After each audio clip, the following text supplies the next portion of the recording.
Honda Motorcycles and Scooters India have launched the Aviator scooter, which comes with a Bharat Stage IV engine and EHO feature. The Honda Aviator scooter was launched at a price of Rs 52,077 for the drum brake variant. The variant with the drum brake and alloy wheels cost Rs 54,022 and the disc brake variants cost Rs 56,454.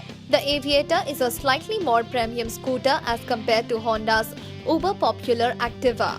While powered by the same 110cc air-cooled 4-stroke engine as the Activa, the Aviator is slightly longer and taller and features an optional front disc brake, larger 12-inch front wheel and a better telescopic front suspension when compared to the Activa's spring-loaded hydraulic type.